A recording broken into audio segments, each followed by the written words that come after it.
Namaskar. Yesterday there was a major fire in Delhi.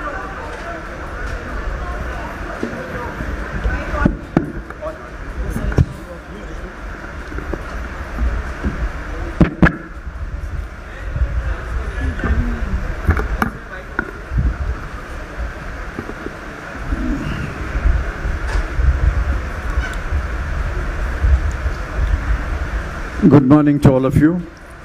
Namaskar. Yesterday there was a major fire in Delhi. According to reports that I last saw, 28 people have been killed. Maybe there are more people, we don't know.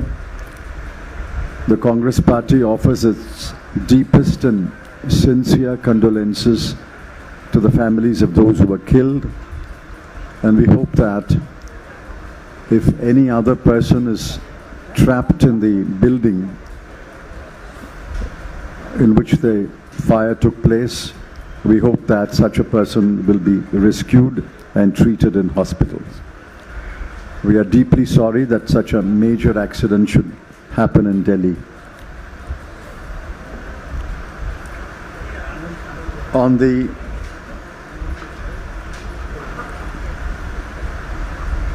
press conference today, I have, as usual, an opening statement. A copy of the opening statement will be sent to you by email shortly after I complete my statement and this press conference is over. I'm told by my friend Pranab that hard copies also will be distributed. So let me read my opening statement, and then we will take questions for a few minutes.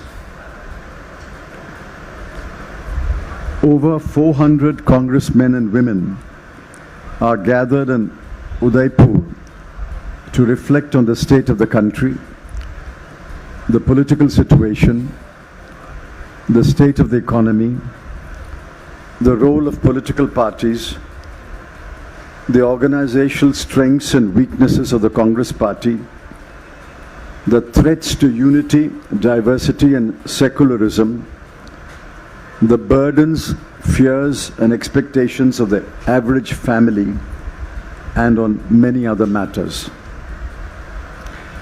Along with 9 colleagues, 3 of whom are here with me, Professor Gaurav Vallabh, Ms. Supriya Srinath and Mr. Salman Soz. Along with 9 colleagues, I steer a discussion on the economy. There are 60 members in our group. Yesterday, 37 members expressed their views over 4 hours. The discussions will continue today and tomorrow. Our broad conclusions are: 1. The state of the Indian economy is a cause of extreme concern.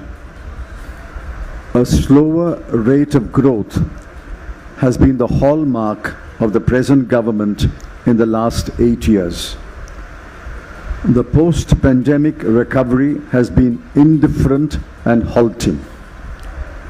The growth estimates for 2022-23 have been lowered from time to time in the last 5 months. 2. Inflation has risen to unacceptable levels and threatens to rise further. WPI inflation is at 14.55% and CPI inflation is at 7.79%. The government is actually fueling the rise of inflation by its wrong policies, especially through high taxes on petrol and diesel, high administered prices, and high GST tax rates. 3. The job situation has never been worse. The labor force participation rate, LFPR, is at a historic low of 40.38%. and the unemployment rate stands at 7.83%. 4. We reiterate our charge that social services expenditure as a proportion of total expenditure has fallen to an average of 5% in the last 8 years, from an average of 9% in the 10 years between 2004 and 2014. 5. The external situation has added to the pressures on the economy. The government appears clueless on the ways to deal with these developments. $22 billion has flowed out of the country in the last 7 months. The foreign exchange reserves have depleted by $36 billion. The exchange rate stands at rupees 77.48 to a dollar, the highest ever. 6. A Congress-led government ushered in a new era of liberalization in 1991. The country has reaped enormous benefits in terms of wealth creation, new businesses and new entrepreneurs, a huge middle class, millions of jobs, exports, and lifting 27 crore people out of poverty during a 10-year period. After 30 years, it is felt that, taking into account global and domestic developments, it may be necessary to contemplate a reset of the economic policies. A reset of economic policies must also address the questions of rising inequalities, extreme poverty among the bottom 10% of the population, India's rank in the Global Hunger Index 2021, which is 101 out of 116 countries, and evidence of widespread nutritional deficiency among women and children. A comprehensive review would also be justified by the health and education outcomes as revealed by the Annual State of Education Report 2021, the ASER 2021, and the National Family Health Survey 5, the NFHS 5. We believe that a recalibration of economic policies can influence health and education outcomes. The time is ripe for a comprehensive review of center-state fiscal relations. The consequences of the poorly drafted and unfairly implemented GST laws brought in by the Modi government in 2017 are there for everyone to see. The state's fiscal position is fragile as never before and needs urgent remedial measures. We believe that we must prepare the Indian economy and the Indian workforce to adapt to the ways in which industry, business and trade will be conducted in the 21st century with a greater use of automation, robotics, machine learning and artificial intelligence. We also believe that important changes in economic policies will be required in the light of climate change and the need for mitigation and adaptation. So all the reasons that I have listed above lead us to believe that a reset of economic policies is necessary and the time is ripe for a reset of the economic policies. I am confident that our deliberations over 3 days and the decisions that will be taken by the Congress Working Committee in the days and weeks ahead will make a significant contribution to the nationwide debate on the economic policies that will best serve the interests of the country and its people. I request you to kindly focus on the opening statement. Of course, we will take any other question, but kindly focus on the opening statement, and let's spend the first few minutes at least on the economy.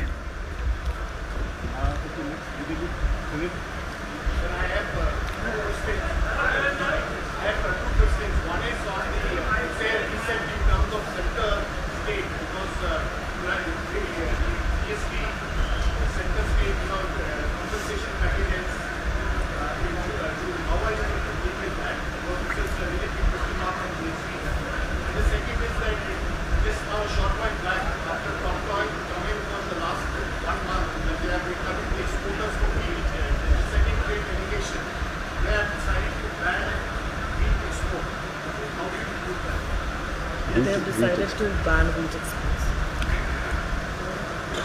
On the GST, we believe that the compensation period of 5 years that will expire on 30th of June 2022 must, and there is no quibble on that, must be extended. It must be extended by at least another 3 years. We would strongly disapprove if any attempt is made by the central government or the Union Finance Minister to railroad the GST Council and prevent it from recommending an extension of the GST compensation period by another 3 years. We will strongly oppose that, and we will insist that it be extended. On the wheat export, I presume that it is because the central government has failed to procure enough wheat. It's not that wheat production has come down. It's more or less the same. In fact, it may be marginally more. Yesterday, I was told by the Chhattisgarh minister that they have been able to procure 97 lakh tons of paddy. So if procurement had taken place, there would not be any need to ban the export of wheat. But let me add, banning export of wheat is an anti-farmer measure. It deprives the farmer of reaping the benefit of higher export prices. It is an anti-farmer measure. And I'm not surprised. This government has never been very friendly to the farmer.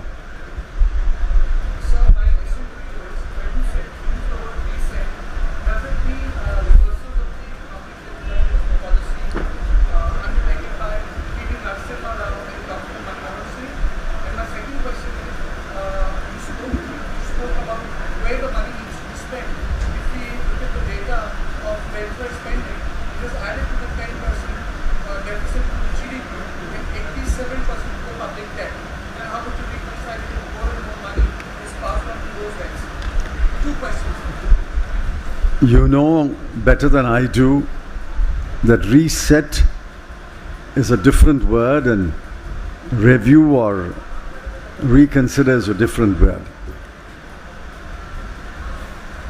I don't know if you remember 1991. I remember it very vividly. I have first-hand experience of the policy making of 1991. But we are now 30 years down the road. The world has changed. India has changed. A reset means taking into account global and domestic developments and fine-tuning the policies that have obviously given us benefits. But clearly a time for reset has come. On your second question, it's highly technical. I'm not sure how many in your audience would be interested in that.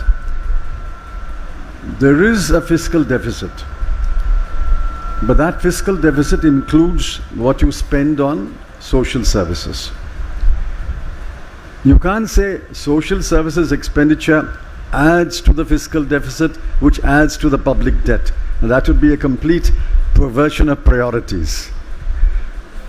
A fiscal deficit is made up of all expenditure minus all revenues. One expenditure is social services. The prudent and wise approach is to fix the priority for social services expenditure. And in our view, if 10% of the bottom of India is in extreme poverty, and our rank in the global hunger index is 101 out of 116, these are clearly indicators that we must spend more on social services. Hello? Request everyone to use the mic so that others in the hall can hear your question. Supriya, good. So the question is that you have said in your opening remark that inflation is fueled by the government also. The government is fueling the inflation.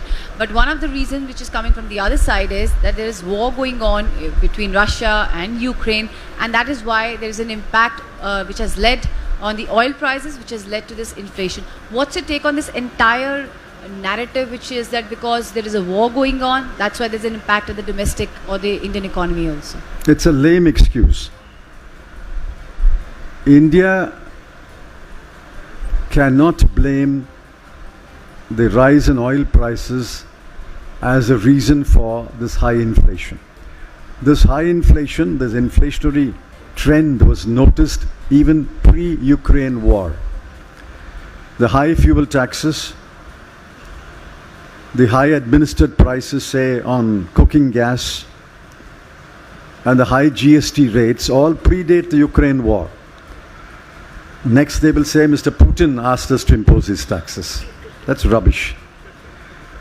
The Ukraine war has added to our problems, but you should have taken preemptive action.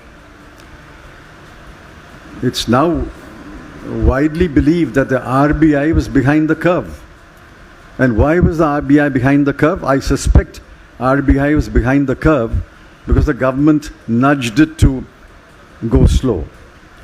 So I don't think simple lame excuses like Ukraine war can explain why there is such high WPI inflation and CPI inflation. If you can pass the mic to Saubhadra. Supriya, here on your left hand side. Quickly. Saubhadra from ST. After that, Anjali. Mr. Chidambaram, my question to you. Sir, you mentioned about the recalibration of economic policies, and you also mentioned that from 1991 we've gone a long way. Sir, would you like to tell us one or two examples of what you think that, specific policy interventions or amendments of the policy which are required now? I wish I could tell you, but I can't, because deliberations are underway, and deliberations must be followed by decisions. The deliberations are in a group of 60 persons, and the decisions have to be taken by the Congress Working Committee. So I wish I could tell you, but I'm sorry, until the decisions are taken, I can't tell you. I can only tell you our thinking. Our thinking is 30 years down the line, while we acknowledge that we have reaped enormous benefits as a result of liberalization, we take into account global and domestic developments and reset our policies for the next 10, 20, 30 years. Anjali from UNI. After that, Sanjeev Chopra. So price rise definitely is the biggest challenge in front of. So inflation is today definitely the biggest challenge for people. But apart from that, there are a lot of things, as you said, which are wrong with the economic policy, which have led to this situation. But when it comes to the people, mostly they do not understand economic policies and matters. So my question is that would you also be doing something to take this message of what is wrong with the economy to the people? Well, if the message has not reached the people, we plead guilty, but we also plead guilty on your behalf. We are collectively guilty. So, well, allow me to plead guilty on your behalf also. So if you cooperate with us, we can take the message to the people. The people I meet in my village or town feel the pinch of inflation. It's not yet become a large protest, but it will become. If inflation continues to rise at this rate, it will become a large protest. Sanjeev. Sir, you talked about, you stressed on reset of the economic policies. keeping into consideration the latest global trends. So would you be preparing a roadmap for suggesting to the government on what action needs to be taken, or some kind of suggestions, for on the recalibration of the policies? Do you really believe that anything that we say will be accepted by the government? If you are, you are an optimist.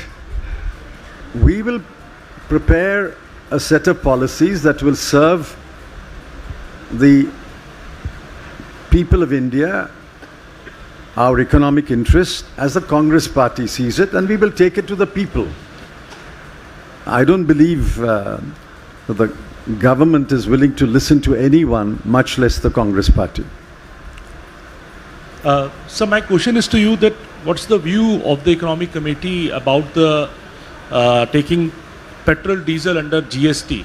Because it is really hurting the people of the common man of our country. And second is, what is the view of your committee about the states demanding the GST compensation, their dues? That's all burdening the financial condition of the states. I've answered the second question when I answered Mr. Prabhu's first question. I've already answered the second question.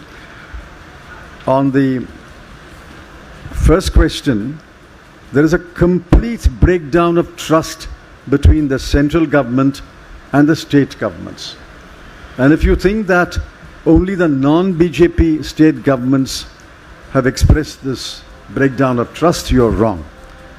Privately, we know that even BJP finance ministers who attend the GST Council have expressed their dismay and concern about this complete breakdown of trust.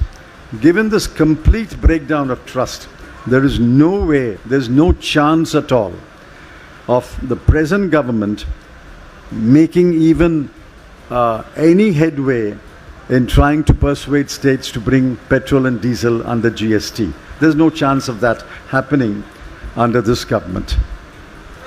Hello.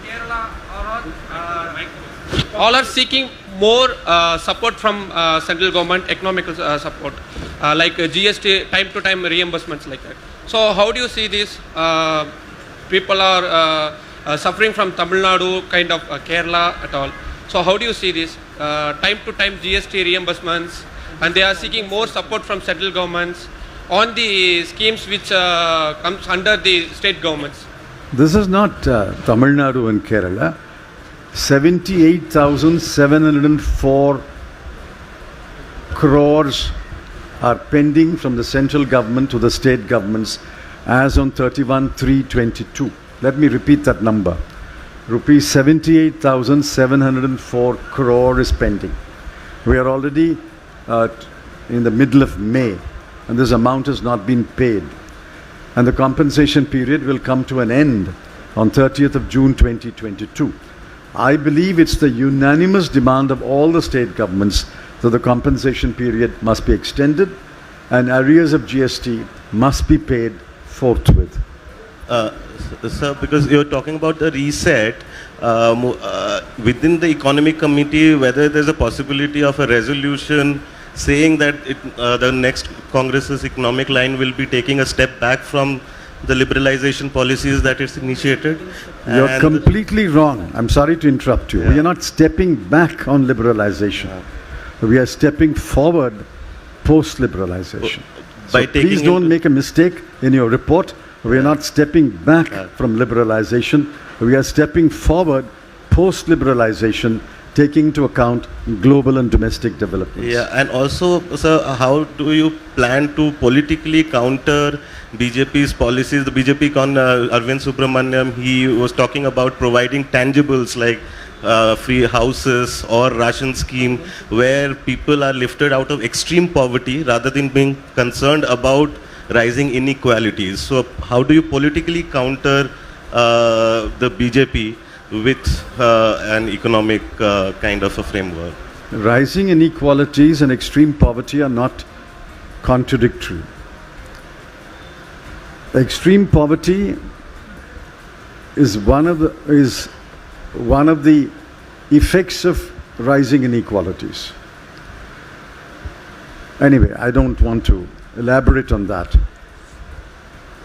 Remember, there was a India Shining campaign in 2003, 2004. We were able to take our message to the people and roundly, soundly defeat the India Shining campaign. What the Modi government is doing is another repeat of an India Shining campaign. And we are confident that when the Congress Working Committee deliberates after the Shivir and takes the appropriate decisions, we will be able to put forward an economic program that will appeal to the people and will defeat the hype and the hyperbole and the exaggeration of the Modi government. Sir, as you stated eloquently about the dire state of economy, Just keep the mic closer to you. dire state of economy, do you fear that Sri Lanka-like situation emerge in India also? Now, I don't wish it, nor do I fear it. We still have a democratic process, although attempts are made by the Modi government to suppress voices in parliament and outside. We still have a democratic process, and I don't wish a Sri Lanka kind of crisis here. I don't fear a Sri Lanka kind of crisis here. But the democratic opposition must be allowed to speak and protest. Sir, one more thing. Other day, Sir, Congress party stated We'll take another question, sir. We'll come back to you. Sir this is Somnath Roy from Sambad प्रतिदिन sir sir एक तरफ तो ऐसा महंगाई बेरोजगारी ऐसे बहुत सारे मुद्दे हैं, लेकिन उसके बावजूद ये जो एक के बाद एक स्टेट्स का जो रिजल्ट आ रहा है, क्या आपको क्या लगता है कि आपके तरफ से क्या जनता के तरफ कोई मैसेज नहीं जा पा रहा है या जनता समझ नहीं पा रहा है, इसको ठीक करने का उपाय क्या है? But this is a very general question. I've said that the people feel the pinch of inflation, of loss of jobs, of non-creation of jobs. People feel the pinch. You talk to families, the families feel the pinch. When I was in Goa and I did some house-to-house campaigning, every other house, and I'm not exaggerating, in every other house, the plea was, I have a son, I have a daughter, I have a nephew who's educated, does not have a job, can you help us find a job? So they feel the pinch in their daily lives. Therefore, I think we are right in our assessment of the mood of the people, and therefore we are pleading for measures to alleviate their burdens and misery. Premanshu, Shil Manoj, and then Janendra and Vikrant. Sir, yesterday Congress President talked about this permanent state of polarization. So how will you ensure these economic issues get its focus in this situation? And secondly, sir, yesterday in your group, Rahul Gandhi participated. Can you share his views? No, Mr. Rahul Gandhi was present. He didn't participate in our discussions. Pranavji, what do you say about economic issues? See, it's for the people to decide what is more important. In my view, the fact that over 50% of women are anemic, a large proportion of children are anemic, stunted and wasted, that should hit us rather than should somebody eat halal meat or jatka meat. Somebody is complaining about the decibel level of loudspeakers. These issues can be addressed in normal administrative course. But the fundamental issue is extreme poverty among 10% of the people, in my assessment, hunger, nutritional deficiency, poor learning outcomes, and poor health outcomes. I urge you to read the ASA report 2021 and the NFHS 5 report. It hits you. If you are a sensitive Indian citizen, it hits you. what kind of learning outcomes and what kind of health outcomes we have in the 75th year of independence. These are the material issues. And I'm going to spend every ounce of energy speaking on these issues. Jainendra from AVP, after that Aditi Fadnis. Chidambaram साहब, मेरे दो सवाल हैं. पहला तो ये कि 8 साल पहले मई 2014 में डॉलर के मुकाबले रुपया जो है वो 60 रुपया $1 60 रुपये से नीचे था. अभी 77 रुपये के करीब पहुंच गया है. हमने प्रधानमंत्री मोदी को देखा था यूपीए सरकार पर निशाना साधते हुए, आपकी सरकार पर निशाना साधते हुए. तो जो मौजूदा हाल है, ये किस तरह रुपया कमज़ोर हो रहा है, तो आम लोगों को क्या दिक्कत हो रही है, इसको कैसे आप कन्वे करेंगे, ये सवाल है. किस तरह से लोगों की जेब ढीली हो रही है. दूसरी बात यह है कि चिंतन शिविर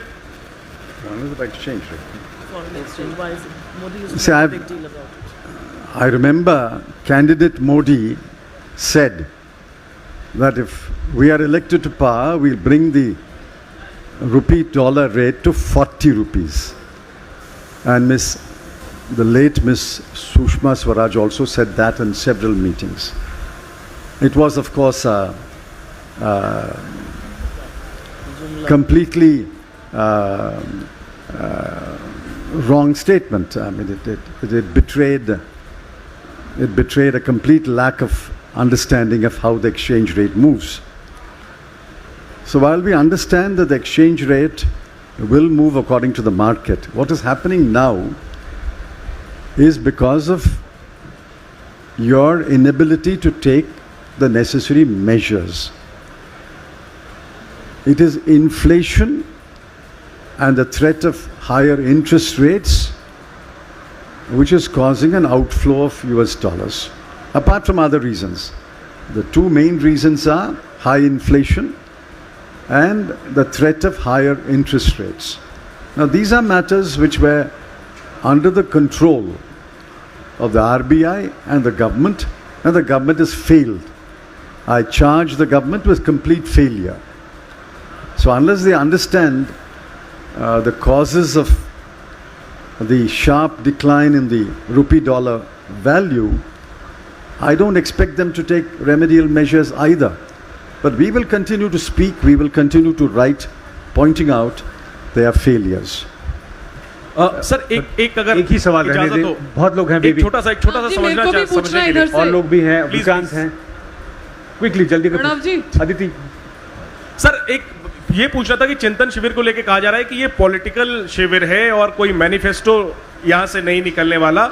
ऐसे में जो इकोनॉमिक इश्यूज पे जो कमेटी बनी है आप लोगों की, इसके पास कितना स्कोप है? क्योंकि ये कहा जा रहा है कि ये पॉलिटिकल शिविर है और कोई मैनिफेस्टो यहाँ से जारी नहीं होने वाला, तो आप लोगों के पास कितना स्कोप है? आप क्या कल हम लोगों के सामने लाने वाले हैं, इस पे अगर आप थोड़ा प्रकाश डाल सकें. ठीक है. अभी We are not writing a manifesto today. This is a Nav Sankalp Shivir, which means a new resolution. We have to make new resolutions on our political positions, our economic positions, our social positions. We have to make new formulations. What shape these formulations will take, I can't say.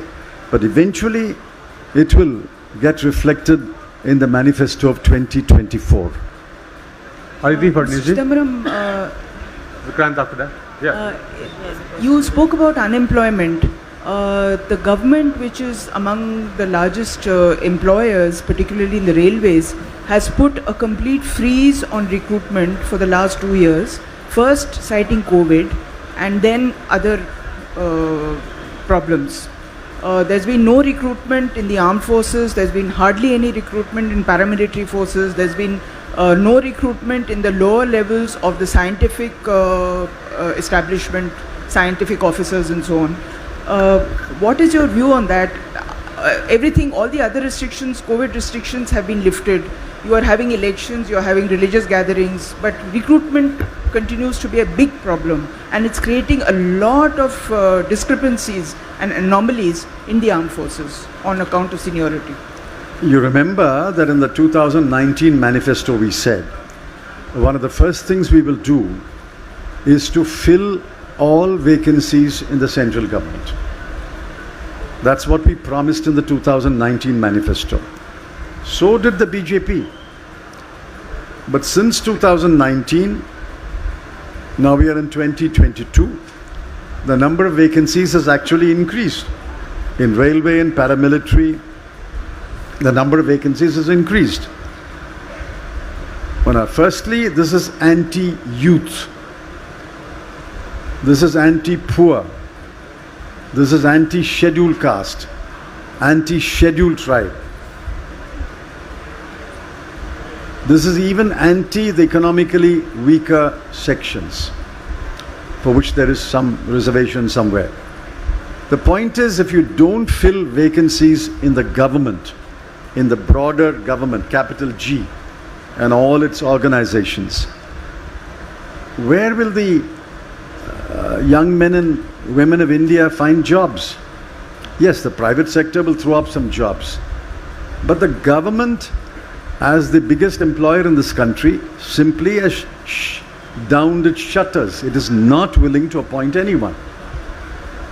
I think this is a terrible onslaught on the rights of young men and women, especially those who have completed a degree or two and are looking for jobs. I think this is anti-poor, anti-youth, anti-scheduled caste, anti-scheduled tribe. But then, in our view, this government is anti-people. Sir, I quickly wrap up. Last three questions, Vikrant, Vijayalakshmi and Rajita.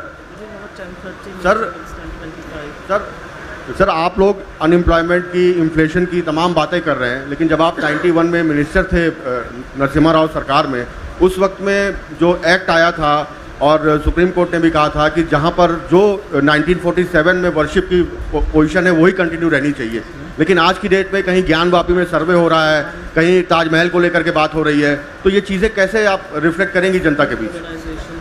Worship act जो आया था 1991 में, वो एक तरफ है और ज्ञानवापी सर्वे भी हो रहा है बनारस में प्रधानमंत्री मोदी की कॉन्स्टिट्यूंसी में. Well, I don't understand your question. I've answered. There is no meaningful debate when you say it's either polarization or economic policy. I don't understand that. I think economic policies are the lifeline of a country. It touches everybody. Polarization is only for a political purpose. It's not either you debate this or debate that. No, sir, we will oppose polarization, but we will plead for sensible, sane economic policies. Sir, I am technically asking, worship act जब है, उसके बाद में क्या ज्ञानवापी मस्जिद में सर्वे होना चाहिए? Oh, the Places of Worship Act. The Places of Worship Act was passed after deep consideration in Mr. Narasimha Rao's government. The only exception in that act was to the Ram Janmabhoomi. We believe that all other places of worship should remain in the status they are and they were.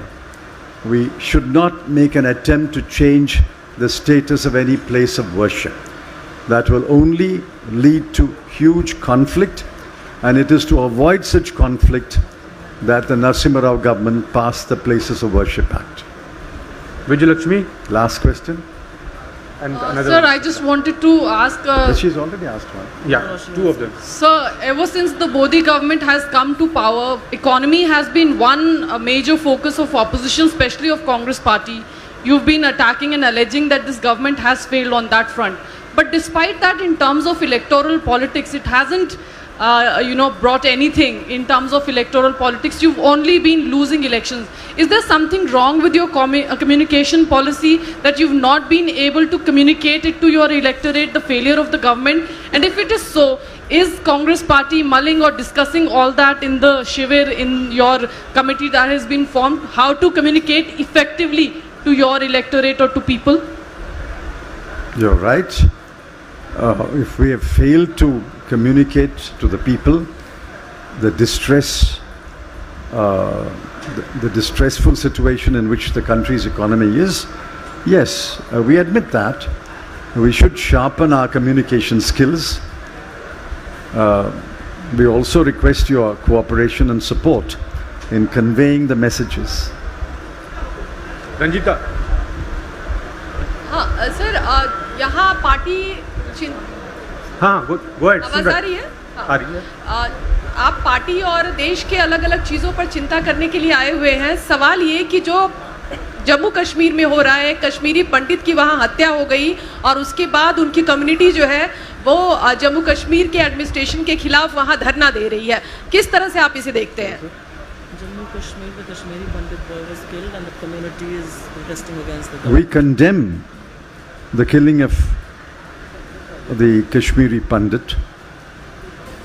We think that killing is not an answer to any problem.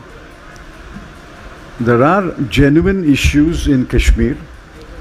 They must be addressed having regard to the history of Kashmir, the history of the accession of the state of Jammu and Kashmir to India, and the developments in the last 75 years. These problems can be addressed only by a dialogue between the government and the people of Jammu and Kashmir. But this government is not indulging in any dialogue. But that doesn't justify any killing. The Congress party is opposed to any killing by militants or indiscriminate killing by the security forces or religious hatred prompted killings. Any kind of killing we condemn in the most unequivocal terms, and we are sorry for the family of the person who died. We convey our deepest condolences, but we condemn in unequivocal terms any kind of killing. They still want to ask more questions, but it's already 10:30. They still want to ask more questions. No. We have to resume. We have a meeting schedule at 10:30. Some other time we'll again do. Thank you.